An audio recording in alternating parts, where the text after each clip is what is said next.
ఇక రాష్ట్రంలో అధికారిక కాంగ్రెస్ పాలనపై పలు ప్రశంసలతో పాటు పలు విమర్శలు కూడా వినిపిస్తున్నాయి. ఇక ఈ విషయాలకు సంబంధించి హస్తకళ కార్పొరేషన్ చైర్మన్ సత్యనారాయణ ఉన్నారు కాంగ్రెస్కి సంబంధించి. సార్ చెప్పండి, ఎట్లా ఉంది రాష్ట్రంలో పాలన, ఎట్లా ఉంది? ఇటు ఒక పక్క ప్రశంసలు వినిపిస్తున్నాయి, మరొక పక్క అయితే విమర్శలు వినిపిస్తున్నాయి. దీన్ని ఏమంటారు? ప్రతిపక్షాలు ఎప్పుడు విమర్శ చేయటం అనేది అది కామన్. కానీ మీరు చూస్తూ ఉన్నారు, గత ప్రభుత్వంలో మీకు సెక్రటరియట్లో పోయేటువంటి సమస్య లేదు, సెక్రటరియటే లేదు, సెక్రటరియట్లో పట్టించుకునేవాడే లేడు. ఇవాళ మీకు 3 గంటల నుంచి అతి సామాన్యుడు కూడా లోపలికి ప్రవేశం ఉంది. ఎక్కడ ఏం జరుగుతుందనేది ఇవాళ పారదర్శకంగా ఉపడుతుంది. గతంలో రాజరిక వ్యవస్థ నడిచింది, ఏం నడిచిందో కూడా ఎవరికి తెలియదు. కాకపోతే వాళ్ళు వెళ్ళి బయటకు వస్తున్నారు, అపోజిషన్నారు కాబట్టి చెప్తున్నారు తప్ప వాళ్ళని ఎవరు నమ్మట్లేదు, విశ్వసించరు కూడా. కానీ ప్రస్తుతం చూస్తే మాత్రము చాలామంది అంటే ప్రజలు సపోర్ట్ ఇస్తున్నారని మీరు అంటున్నారు. కానీ కొన్ని ప్రాంతాల్లో మాత్రం అటు గిరిజనులకు సంబంధించినటువంటి ఇష్యూ కావచ్చు, ఇటు భూసేకరణకు సంబంధించి కావచ్చు, అంటే అభివృద్ధి కానీ మీరు అంటున్నారు.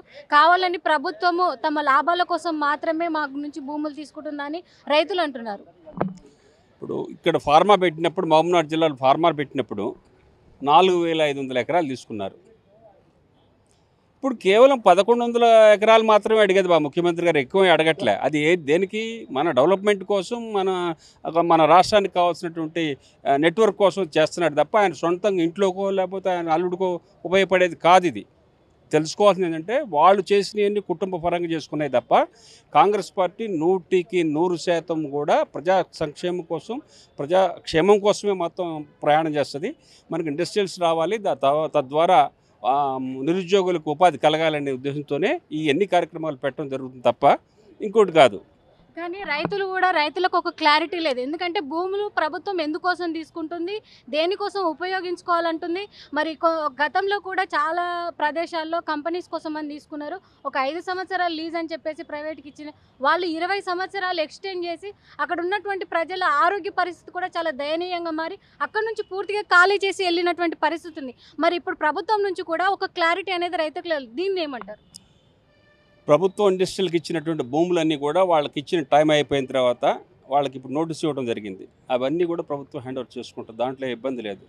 ఇప్పుడు మౌలిక సదుపాయాలన్నీ కల్పించిన తర్వాతనే ఇండస్ట్రీస్ స్టార్ట్ అవుతాయి. గతంలో లాగా టీఆర్ఎస్ లాగా అడాబుడిగా చేసి డ్రైనేజీలు మేము కట్టం. మేము ప్రత్యేకంగా దానికి ఒక సిస్టంలో, అంటే లేటెస్ట్ సిస్టమ్ ఏదైతుందో ఆ సిస్టంలో భారతదేశంలోనే అత్యంత ప్రతిష్టాత్మకంగా తీసుకున్నటువంటి ప్రాజెక్ట్ ఇది. ఆ ప్రాజెక్టుని కాకుండా చేయాలని ప్రయత్నం చేస్తున్నారు తప్ప అది ఎవరి వల్ల కాదు. ఈ ముఖ్యమంత్రి గారిని కదిలియటం ఎవరి వల్ల కాని పరిస్థితి.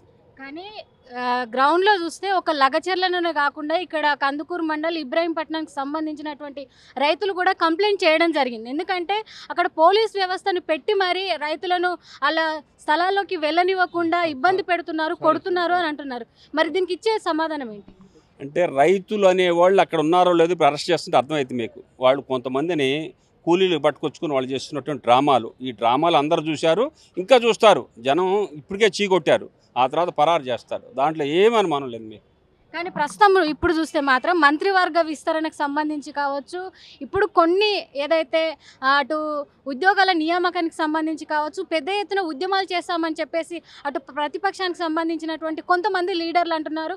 ప్రజలను మేము ఖచ్చితంగా తీసుకొస్తాం, వాళ్ళ సమస్యలను ఏదైతే వేదికపైకి తీసుకొచ్చి మరి వాళ్ళతోనే అడిగిస్తాం, ప్రభుత్వం మీద పెద్ద ఎత్తున ఉద్యమం చేస్తామంటున్నారు. దీనికి ఏమంటారు? 10 సంవత్సరాలు అధికారం చెలాయించి ఏనాడన్నా ఈ రకమైనటువంటి సిస్టమ్ ఉందా? అతి సామాన్యుడు ఇవాళ రాగలిగాడు, వాళ్ళకున్న సమస్యలు చెప్పుకోగలిగాడు. దీన్ని మనం ఎప్పుడు కూడా దూరదృష్టితో ఆలోచన చేయాలి. ప్రభుత్వం అనేది ప్రజల కోసం ఉండాలి తప్ప ఆయన జాగిరి కాదు, ఆయన కుటుంబ జాగిరి కాదు. ఆయన నడిపింది అట్లా. ఈనాడు మరి ఇక్కడ ఇన్ని వేల మంది వచ్చారు అంటే స్వచ్ఛందంగా ఎంతో పని అవుతుంటేనే వస్తున్నారు. కాంగ్రెస్ పార్టీ చాలా పారదర్శకంగా పనిచేస్తుంది. ఇందిరా కాంగ్రెస్ పుట్టింది అతి సామాన్యుడి మీద. ఆ సామాన్యుడికి కావాల్సిన అన్నీ కూడా తప్పనిసరిగా 100% అమలు చేస్తుంది కాంగ్రెస్ పార్టీ, రేవంత్ రెడ్డి గారి ప్రభుత్వం. పెద్దల ఫోటోలు పెట్టుకొని మాత్రమే ఇప్పుడు ఉన్నటువంటి అధికార పక్షం కావచ్చు, ప్రతిపక్షాలు కావచ్చు, రాజకీయాలు అటు రైతుల మీద, సామాన్య ప్రజల మీద చేస్తున్నారని చెప్పేసి ప్రజలు అంటున్నారు. మీరేమంటారు? ప్రజలంటల్లా ప్రతిపక్షాలు అంటున్నాయి. ప్రజలంటే బాగానే ఉండు, ప్రజలు చాలా బాగుంది, ఇలాంటి ప్రభుత్వం మళ్ళీ మనం చూడలేమంటున్నారు. ఇందిరా కాంగ్రెస్ ప్రభుత్వం అంటేనే ప్రజల ప్రభుత్వం, ప్రజల ప్రభుత్వం అంటేనే ఇందిరా కాంగ్రెస్ ప్రభుత్వం. దాన్ని పోగొట్టడానికి ఊరు సిద్ధంగా లేరు. వాళ్ళు ఎన్ని కళ్ళగన్నా తలకాయ కింది కాళ్ళు పైకి పెట్టినా కూడా జీవితంలో వాళ్ళు మళ్ళీ అధికారంలోకి వచ్చేది లేదు, ప్రజల మధ్యకి వచ్చేది లేదు. వాళ్ళు ఇలాంటి కార్యక్రమాలు చేయడం కోసమే వాళ్ళు ఉన్నారు తప్ప ఏ క్షేమాన్ని వాళ్ళు ఒప్పుకోరు, అభివృద్ధిని ఒప్పుకోరు. ఇచ్చినటువంటి 6 గ్యారంటీల్లో ఒక్కటి మాత్రమే అమలు చేశారు. మహిళలకు ఉచిత బస్సు ప్రయాణం మాత్రమే అమలు చేశారు. అదేవిధంగా వృద్ధులకు 4000 పెన్షన్ కావచ్చు, మహిళలకు 2500 భృతి కావచ్చు, నిరుద్యోగ భృతి కావచ్చు, ఇలాంటివి ఏవి అమలు చేయలేదు. ఈ రాష్ట్ర ప్రభుత్వాన్ని వచ్చేటువంటి సంస్థాగత ఎన్నికల్లో మాత్రం ఖచ్చితంగా బుద్ధి చెప్తామని అంటున్నారు. దానికి మీరేమంటారు? ఒకే రోజున 18,000 కోట్ల రూపాయలు ఈ ప్రపంచంలో, ఈ భారతదేశంలో కానీ ప్రపంచం ఎవరు ఎక్కడ రద్దు చేయలే. మా ప్రభుత్వం రద్దు చేసింది. వాళ్ళ కొద్దిగన్నా సోయి ఉంటే ఇలాంటి వాటి మీద మాట్లాడాలి. చేయని వాటి మీద కాదు. మనకు వచ్చిందే 1 ఇయర్. ఆ స్వామి చేసిపోయిన అప్పులకే అద్దెలు కట్టలేకపోతున్నాం మిత్తీలు. ఈ మిత్తీలు కట్టి ఈ ప్రభుత్వాన్ని నడిపిస్తున్నారంటే ముఖ్యమంత్రి గారు కానీ, ఉప ముఖ్యమంత్రి గారు కానీ, వారి తోటి మంత్రుల సహచరులు కానీ ఎంత కష్టపడితే ఇది నడుస్తుందో అర్థం చేసుకోండి మీరు. 7,80,000 కోట్లు ఆయన లీగల్గా అప్పు చేశాడు. అవి కాకుండా కార్పొరేషన్లలో దాదాపు 3 లక్షల కోట్లు అప్పు చేశాడు. దీన్ని ఎవరు చెప్పుకుంటున్నారు? ఎవరు చెప్పట్లే. ఎంతసేపటికి కాంగ్రెస్ పార్టీని బదలాం చేయాలా, ముఖ్యమంత్రి గారిని బదలాం చేయాలా, ఉప ముఖ్యమంత్రి బదలాం చేయాలని కార్యక్రమం తప్ప వాళ్ళకి ఎంతకు మించి ప్రజా శ్రేయస్సు కానీ, ప్రజల మీద ఉన్న మమకారం కానీ వాళ్ళకి లేదు. వాళ్ళు దొరలు. ఆ గడి వ్యవస్థలోంచి బయటకు వచ్చేలా ఒకసారి అవుపడుతుంది ఇప్పుడు. అందుకని మీరు ఎప్పుడు కూడా అపోహ పెట్టుకోవద్దు. ఇది 100% ఇందిరాగాంధీ ప్రభుత్వం. ఈ ప్రభుత్వాన్ని ఎవరు ఏమి చేయలేరు. కానీ గ్రౌండ్లో మాత్రం ఇంత పెద్ద ఇష్యూలు జరిగినా ముఖ్యమంత్రి అక్కడికి ఎందుకు వెళ్ళట్లేదు? ఆయన వెళ్ళకుండా కూడా ప్రతిపక్షాల నాయకులను కానీ, ఎంపీలను కానీ, ఎమ్మెల్యేలను కానీ ఎందుకు వెళ్ళనివ్వట్లేదు?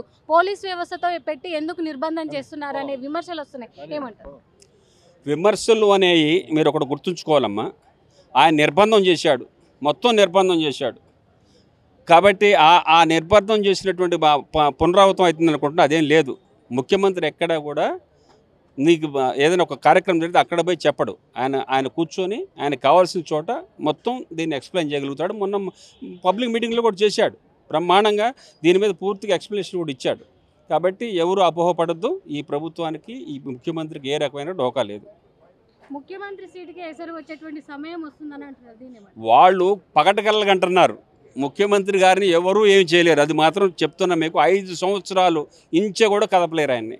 అది అందరికి, ప్రజలందరి మనసులో ఉన్నటువంటి వ్యక్తి. మీరు ఏం ఆందోళన పడాల్సిన అవసరం లేదు. రైట్. చూస్తున్నాం వచ్చేటువంటి ఏదైతే 4 సంవత్సరాల కాలం పాటు కూడా ఏదైతే సుభిక్షంగా పాలన ఉండబోతోంది, ఇచ్చినటువంటి 6 గ్యారంటీలు తప్పకుండా అమలు చేసేటువంటి బాధ్యత కాంగ్రెస్ పైన ఉంది అని చెప్తున్నారు కార్పొరేషన్ చైర్మన్ సత్యనారాయణ.